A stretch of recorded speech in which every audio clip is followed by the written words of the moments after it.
You're listening to the Seed to Exit podcast with your host, Reese Keck. Here you'll learn from startup executives, founders, investors, and industry experts. You'll learn from the best about building amazing products, scaling companies, raising capital, hiring the right people, and more. Subscribe and listen in for new episodes and enjoy the show. Well, Brian, thanks for coming on. Excited to talk to you. Yeah, thanks for having me. Just appreciate you having me on your show, and happy to chat. Absolutely. Well, I'm really excited for this one, not only because of the recent raise that you guys just completed, but I'm also a gamer. I've been gaming since I was a kid, and so I'm excited to nerd out with you a little bit here. Awesome. Yeah, no, it's the same for me. I definitely grew up around computer games, online games, so it's how I got introduced to the internet and technology, and also it's been like a lifelong hobby of mine. Yeah, even to this day. What's your favorite game from the earlier years and currently? Just curious.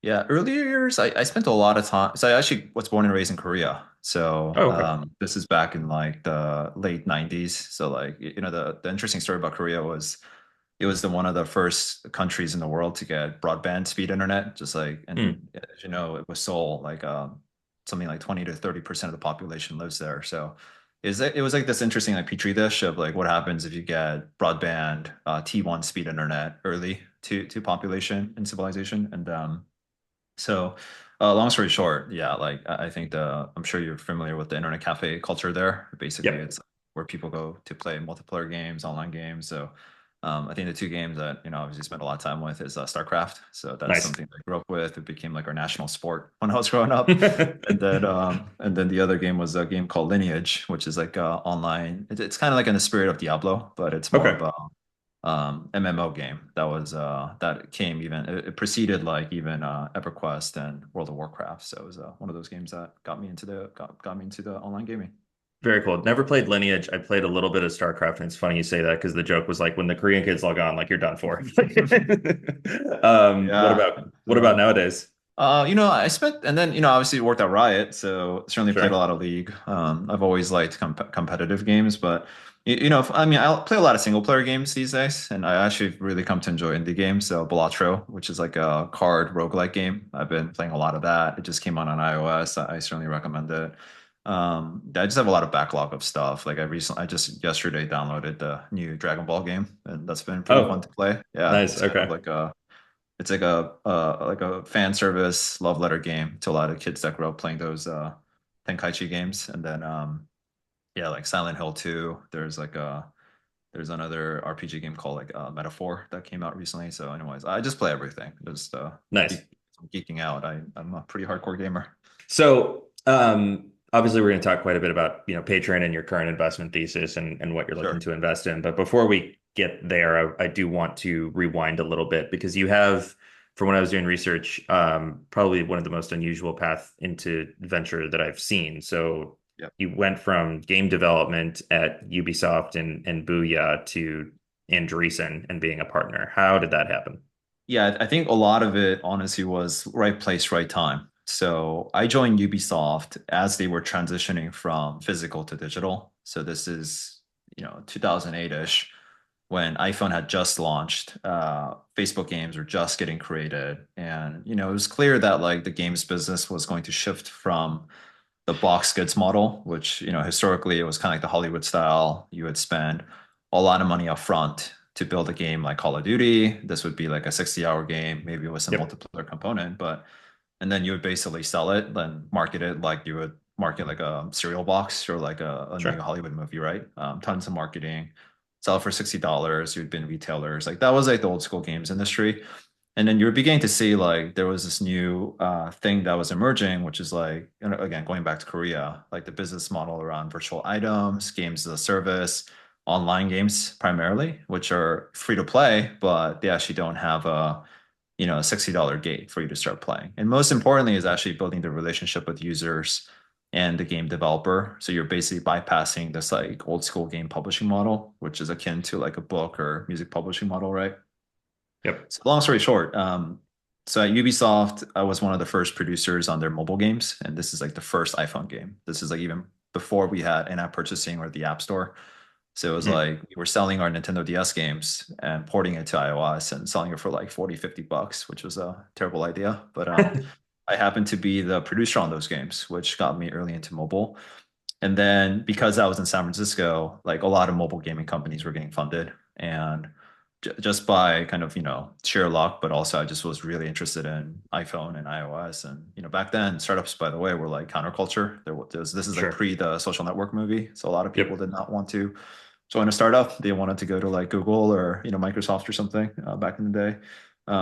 There was a mobile gaming company that got funded. It was called Booyah. It was backed by the same investor that backed Facebook, Jim Breyer at Excel.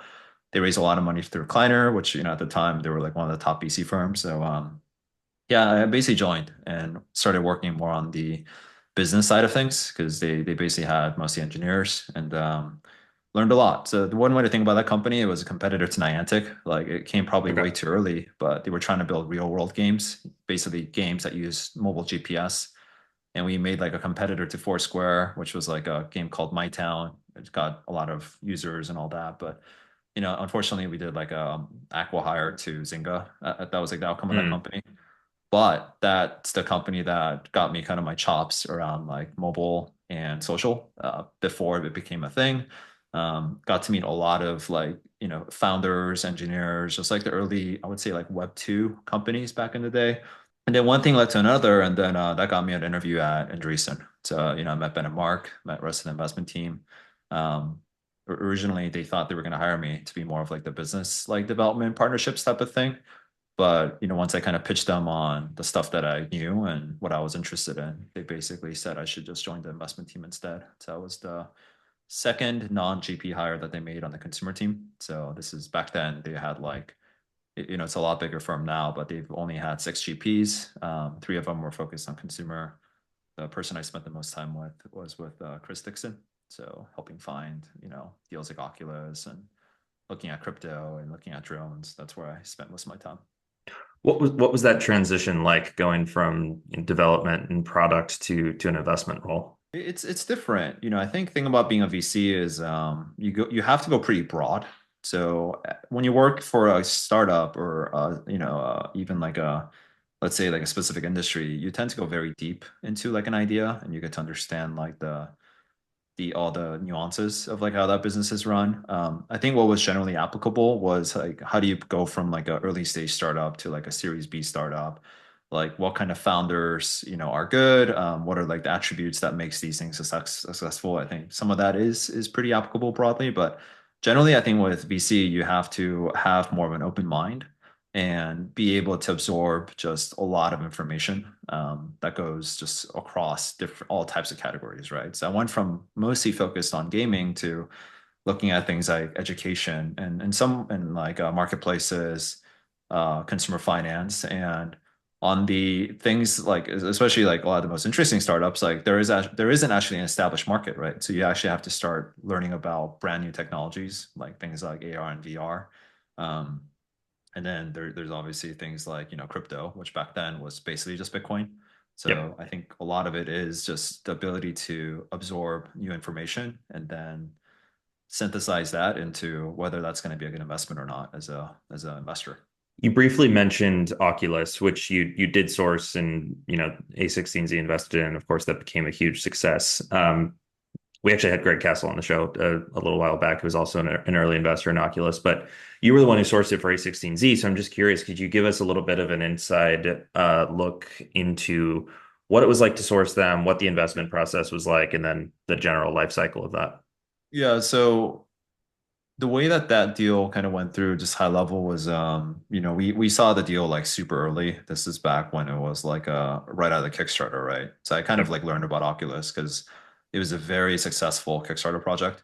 So I think it was like one of the first projects to raise like $2 million, and I just thought it was like super cool because I grew up playing a lot of FPS games. And if you remember the Palmer Luckey's original Kickstarter video, he actually it's funny. He's such a great founder and visionary. But back then he actually talks about Doom 3 as like the launch title. And Mm. then he had like Gabe from Valve like on the interview, and he had all these like industry thought leaders like talking about why Oculus is like a really interesting device. So for me, that like immediately kind of piqued my interest. Just again, as like more of a consumer, right? Less so as like a VC.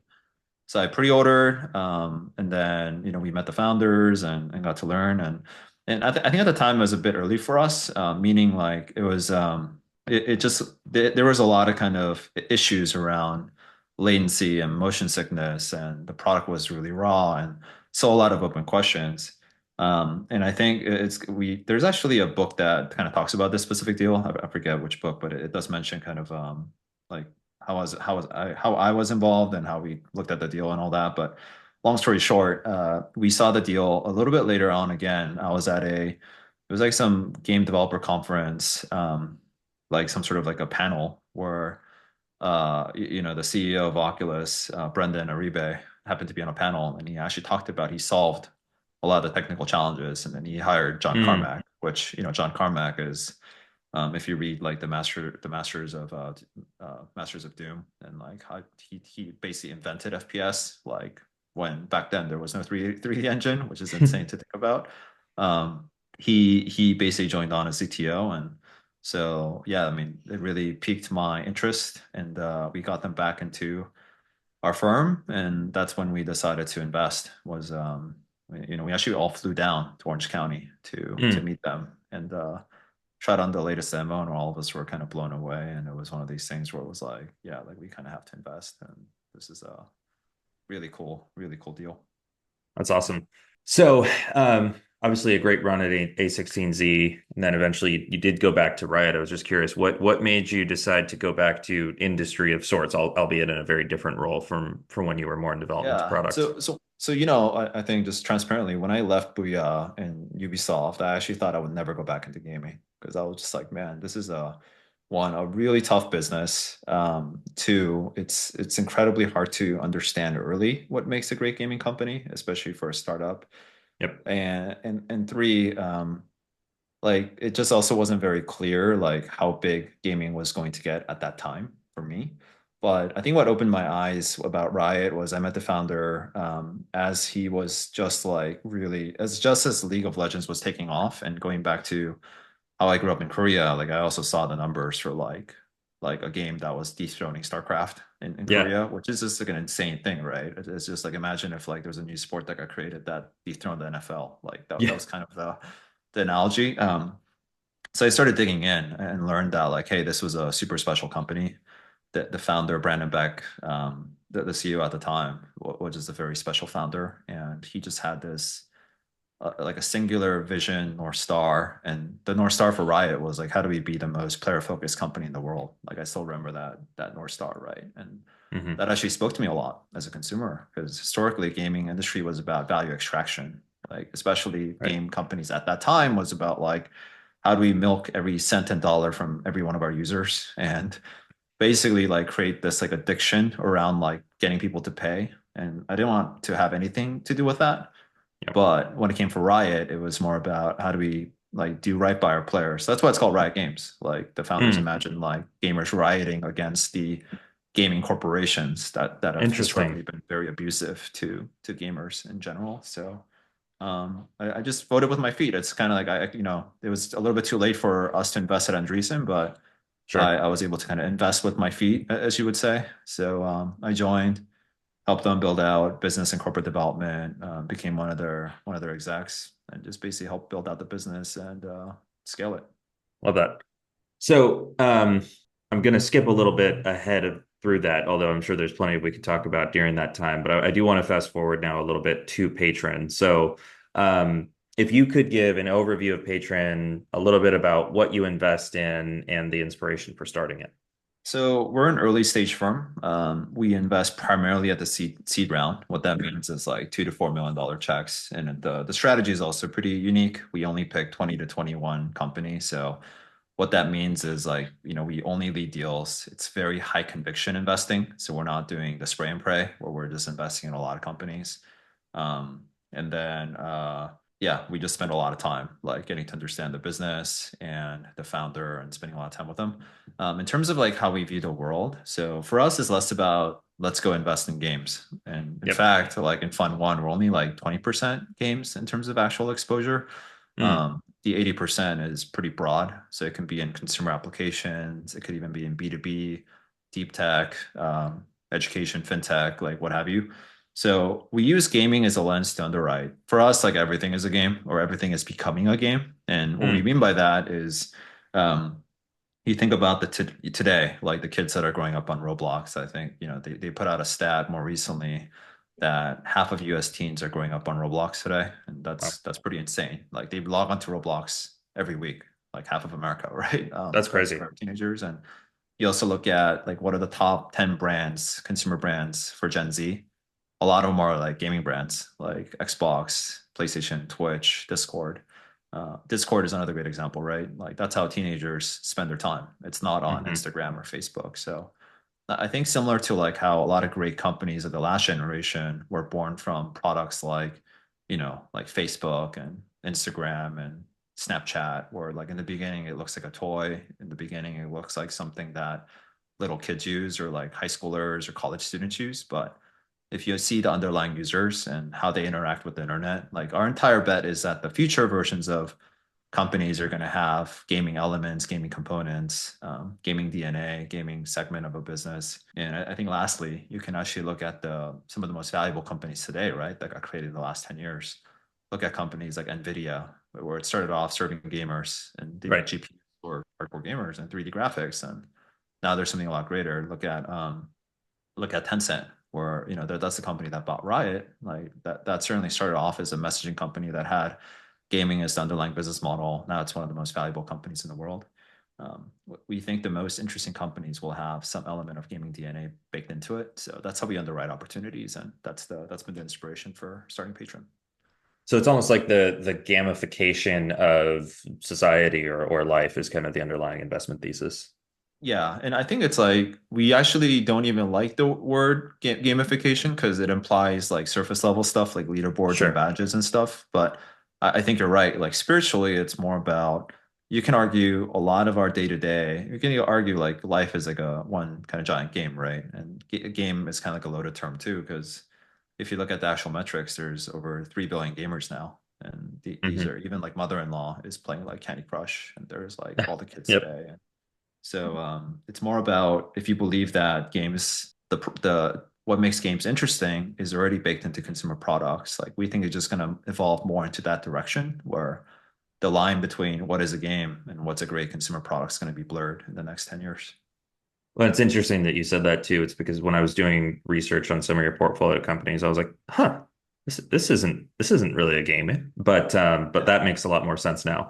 So when it comes to trends in gaming that you're most bullish on, what do you think the dominant type of game is going to be in the future, whether that be mobile, VR, esports, cloud gaming, etc.? Yeah, I think it just goes back to our original thesis. Like we're trying to think more out into the future, like 10 years out. And I think one trend that we've been fascinated by is how people interact with agents. These are like basically AI powered chatbots. But I think you're kind of seeing the very like underlying formation of like this consumer behavior. So character AI, as you know, got bought up by Google. They Yep. have a product that is around role play, and a lot of people spend time talking to these bots, and they're building relationships, and like they're kind of having fun basically doing that. Discord role play servers like one of the biggest things, and if you look at China, that's actually like a huge industry. And I think there's like games that are flying under the radar over in China. I think one is called Love and Deep Space. It recently Okay. was like the most trending game over there in terms of like gross revenues generated. Like it beat out a lot of the most popular Chinese mobile games. And Love and Deep Space, fundamentally, it's not a AI game, but it's a game about interacting with AI avatars and NPCs, Mm. like building relationships with them and like falling in love with them, right? Which again sounds pretty crazy today, but I don't think that future is that far off. Where we already have emotional attachments with video game characters and NPCs and lore even without this element of like memory state and character Interactivity. development and all Yeah. that. So that's a trend that I've been personally pretty interested in, is like from this emergent AI agent behavior, what kind of games can get built. So we've been spending time looking into that. But Interesting. that's one example. And I think there's a lot of consumer products that's going to be falling into that category where like now you actually have someone that you can speak to. It's hyper personalized. It's no longer about like the business model of like, let's get 2 billion people to use it and we'll advertise. It's like, how do we actually get you to interact one-on-one with like a consumer product that's going to build way deeper relationship, but also give you content that is highly customized to what you need versus what everyone else on earth might be interested in. And then how are those models monetized? Is it a monthly subscription? I think subs is more of the natural order of things. I think that's the beauty of gaming and why we're interested in games business model too is with consumer sub, as you know, it tends to cap out. But with gaming, when you have virtual items and virtual assets, personalization, like that can go a lot higher. So I think that's why you're seeing even TikTok, like they have the ability now to like gift roses and galaxies and do all these crazy things, right? Like send Yeah. over virtual items. I think that's just like where business model is going to be headed. It's not going to be this like advertising, spamming with feeds, but of Yeah. course that will continue to exist. But I do think it's going to be much more built around like personalization and having virtual items and yeah, like more of the gaming type of business model that gets interesting. It made me, when you were talking about your time at Ubisoft and you referred to it as the old model of games, which made me a little sad to say, which is you spend a bunch of money developing something and then you sell it for 60 bucks or what have you. Those happen to be the types of games that I play the most. Same. Um, Yeah. do you think that those will continue to have a future, or do you think those are going to be phased out in terms of the more modern, monetization structure that we're I talking think they will about? always have a future. And in fact, I hope that they stay that way. I think for me, the worst type of games are like games that should be like $50 or $20 or whatever, right? But then they try to force like microtransaction and like Yep. advertising and all this like unnatural business model to it. So philosophically, I think the business model needs to match what that product is and what that game is. And my opinion is like there's always gonna be. I mean, just look at like Nintendo, right? Like most of their Yep. games are not these like live service stuff, and they're crushing it.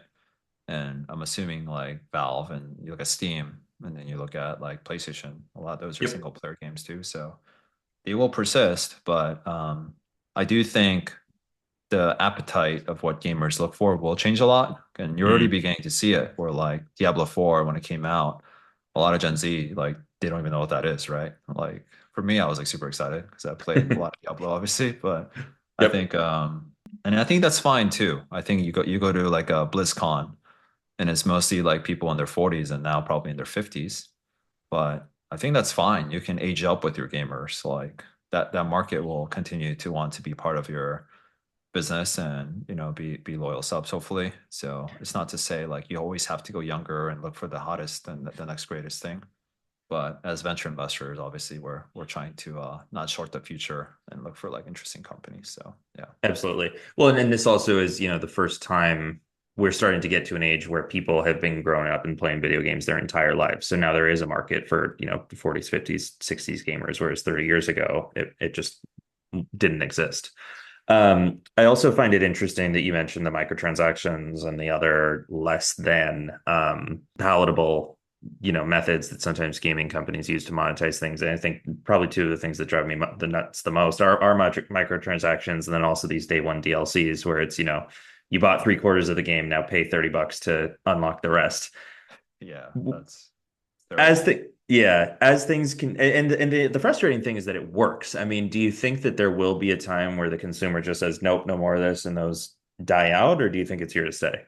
I think gamers are extremely smart, and I think there's a reason why you're also seeing like double A games do well, right? Like Hmm. Helldivers, Pal World, like some of these things that are not made by triple A game studios that are trying to force like a microtransaction and all these things into the consumer. So I think also in a world of AI where we're gonna get like infinitely larger volume of content Yep. and people only have finite number of minutes per day that they can spend on time. Like it always bubbles up to the best type of user experience, the product. So I have no doubt in my mind that this is like it might, I mean, again, it just depends on what it is. Like, of course, if you're building like the next GTA, like people are gonna want to Sure. spend a lot of time playing that, but it is a balance. And I think game developers will probably have to wake up to the fact that like gamers are extremely smart and they can kind of smell a lot of this BS stuff a mile away.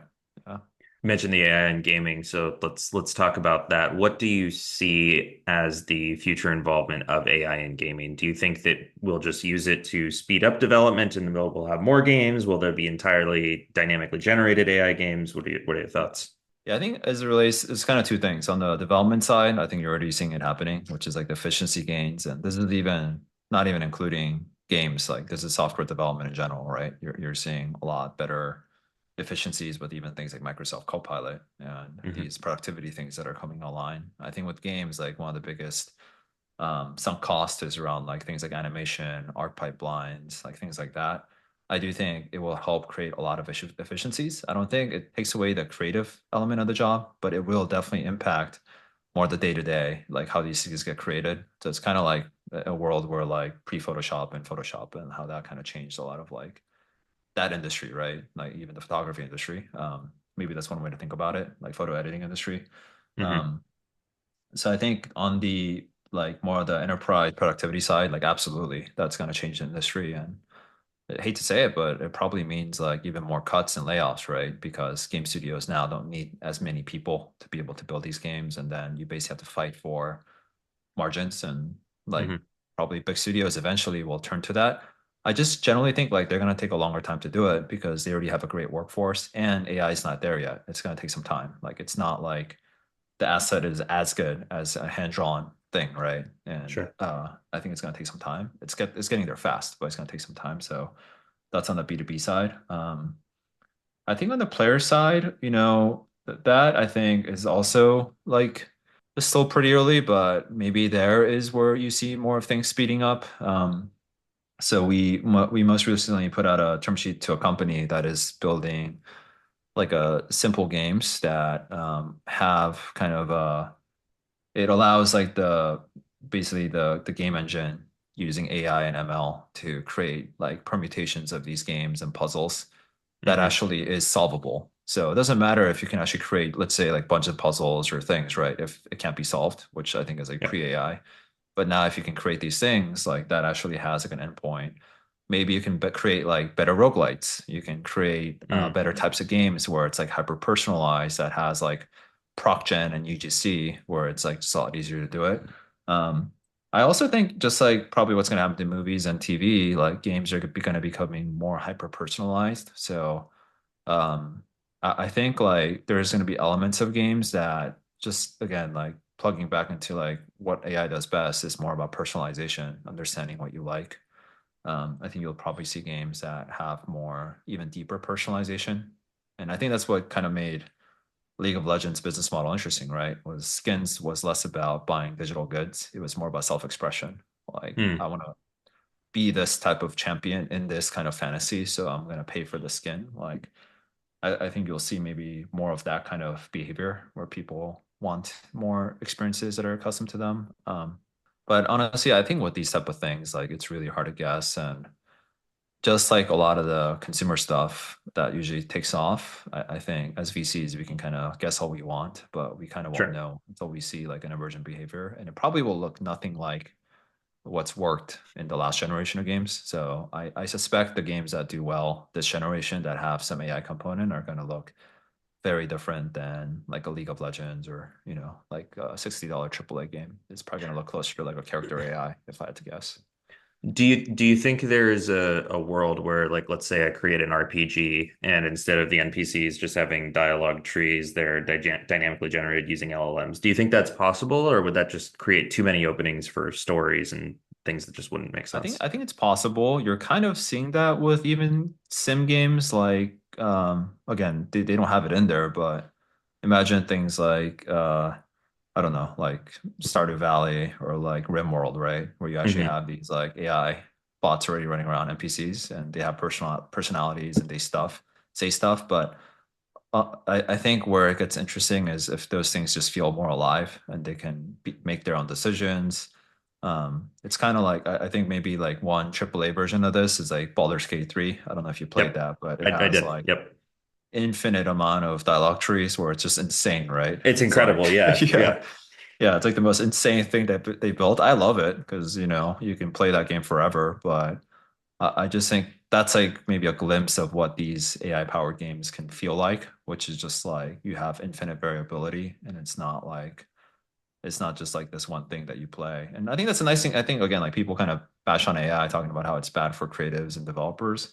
Hmm. I actually think it's great for indie game devs because now you can actually build these like maybe now you can actually the reason why a lot of indie games are 2D by the way is people can't do like 3D animation and rigging and can't pay for like 3D assets, but maybe that gets equalized, right? So maybe you're gonna have like $1 billion game studio that is like 20 people in the future, like similar to how Yeah. Sam Altman talked about $1 billion one person company. Like Yep. that's not out of scope. So yeah. Yeah, I think that's what it's going to, a lot of it is going to be, is going to be the democratization of being able to create media. Yeah, whether that be gaming or movies, TV shows, etc. Yeah. So to switch gears from, talking about the future of things to talking a little bit more about things on the investment side.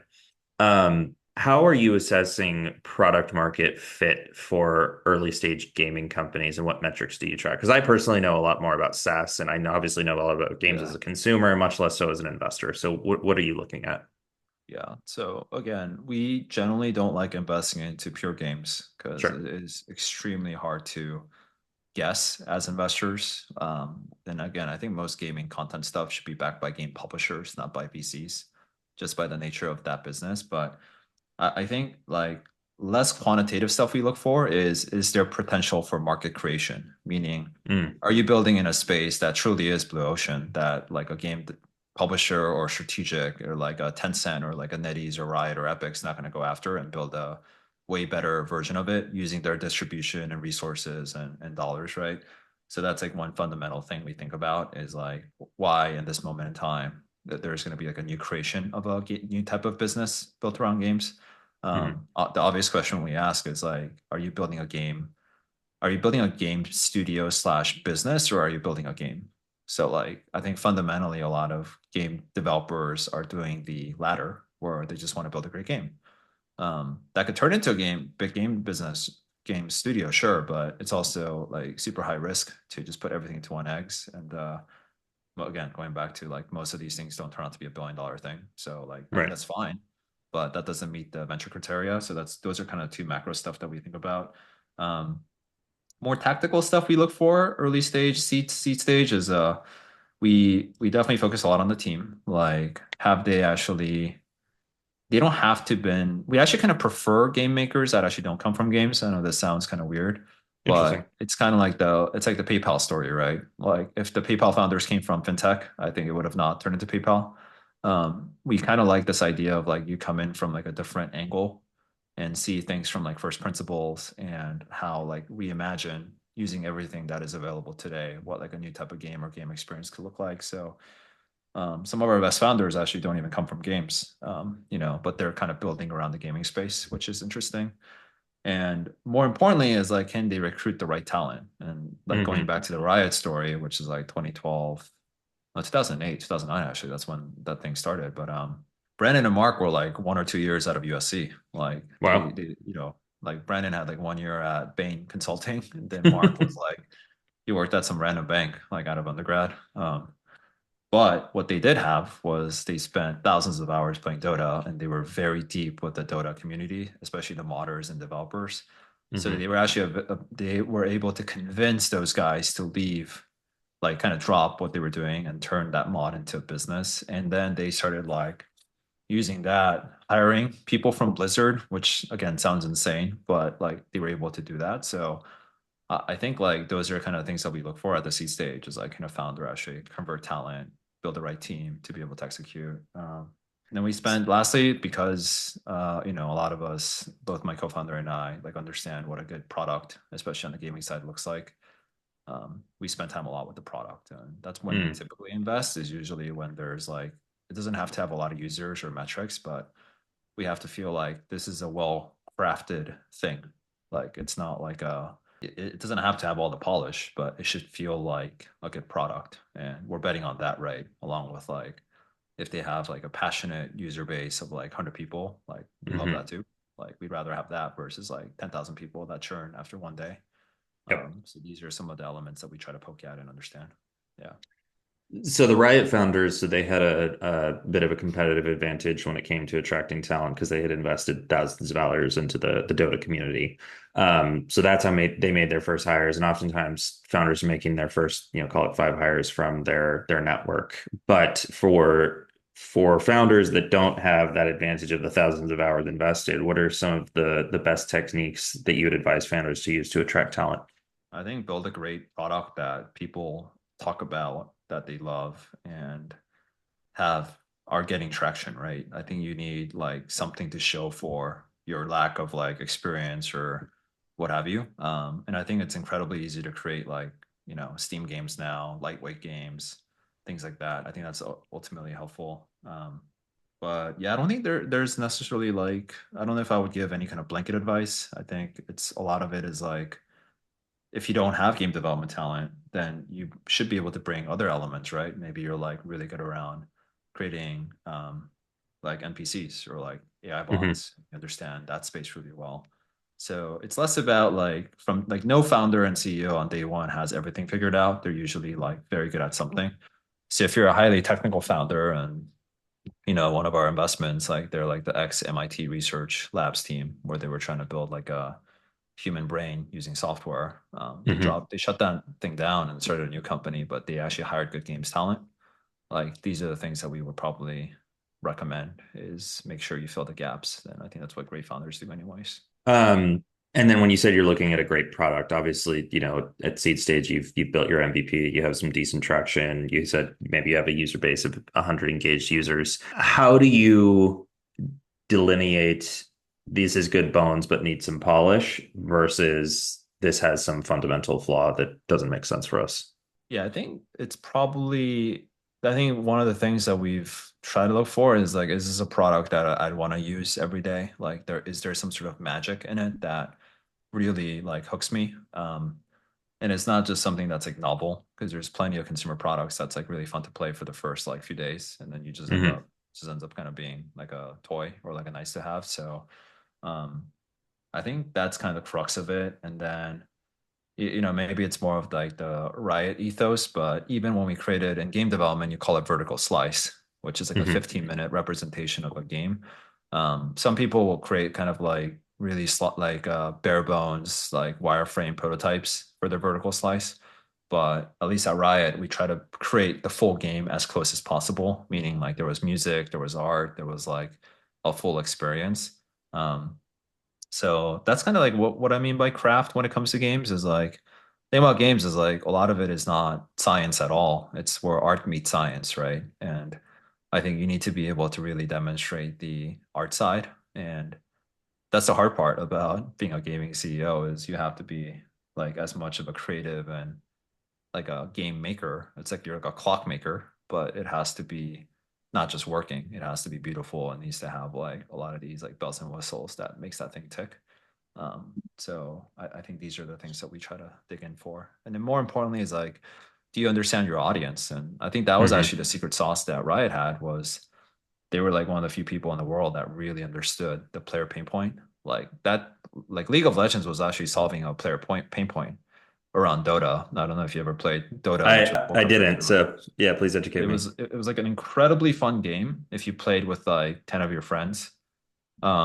But incredibly frustrating if you just try to play online because they didn't have matchmaking. So like you would Mm. just sometimes play with people that are like infinitely better and you basically get your butt kicked, right?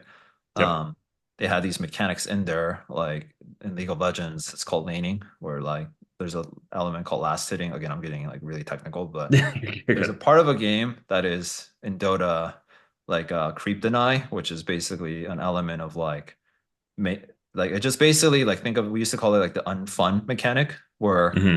that mechanic didn't need to be in there, but it just made it like really frustrating for players. And then Riot also added like new features to the product called bushes, which is like it's literally like a brush and you can like hide your character in the shrub. And I played a little bit of League when I was okay, younger. Yeah, and you could so I know pop what you're out, talking about. right, and do like Yep. ganks and stuff. But that was actually a fun element. So like I think the point is like what made Riot successful and League of Legends successful, and actually what made Valorant, their new game, successful is they took a game that was like pretty niche, super hardcore, with a lot of things that could have been addressed that had a clear pain point around the players, and then they converted that into something that is mass market. And I think the last number that Riot put out was, I think, over like 500 people, 500 million players around the world have interacted with the League IP in some game form, which is insane to think about. That's like 1 in 13 people or something, right? So yeah, that's incredible. Yeah. Last question. Just when it comes to advice that you might give to founders who are looking to raise capital from, top tier VCs and people who are looking for that very high level of conviction, what would be the best advice you can give? I think a lot of founders, I think you have to realize, one, startup is something that you want to do. Like, it's incredibly hard. I think most people should probably be better off working for a big gaming company or like a big tech company than being a founder, because it is very unnatural thing to go start something.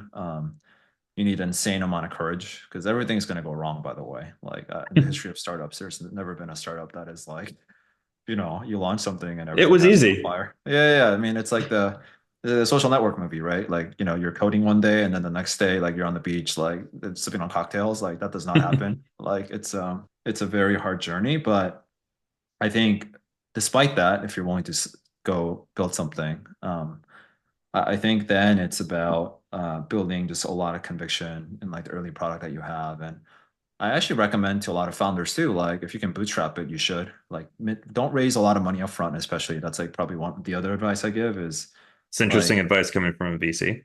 No, like, I think it's way better when a founder like knows they need to raise capital because it is kind of working, or they need to hire and they need to like actually need that capital to go do something, versus like, I'm just automatically going to raise $2 million and I don't really know what I'm going to do with it type of thing. Yep. Right. But I think the most, actually, it's just even tied to this one, is like, don't start a company because you want to be a founder or CEO. Like, there's a lot of entrepreneurs in the last 10 years that I think have done that, because that is not, like, you should want to be a founder to solve a problem, or because you're deeply passionate about something and this thing needs to exist and this is your life mission and you're going to be all in.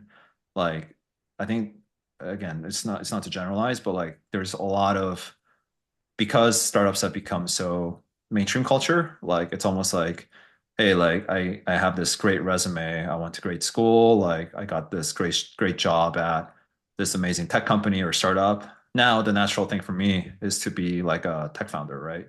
Yeah. And it's almost like a notch on your resume, or like, it's for ego or for whatever else. Yeah, I just think like that's just the recipe for disaster, and you're better off. You're gonna save a lot of people a lot of money and headache to not do that. And counterintuitively, like, if you have that itch to go start something and you're really passionate and like this is something you were gonna do, whether or not anyone funds you, like, this is what you would do on nights and weekends, and something that's like your passion project that you just like are obsessing over, like, then you should go probably start something, right? And I think it just kind of, that's, if there's any advice I would give any startup people, is probably that, is you, as a founder especially, you kind of need that element, because it's really hard. Like, that's the thing about startups, is it's definitely not easy, and it's not a walk in the park. Well, I think that's a fantastic perspective. So, Brian, this has been super fun. I really appreciate you coming on. Thank you. Thanks, Reese. This was a lot of fun as well, and thanks for having me on board. Thanks for listening to Seed to Exit. If you enjoyed the episode, don't forget to subscribe, and we'll see you next time.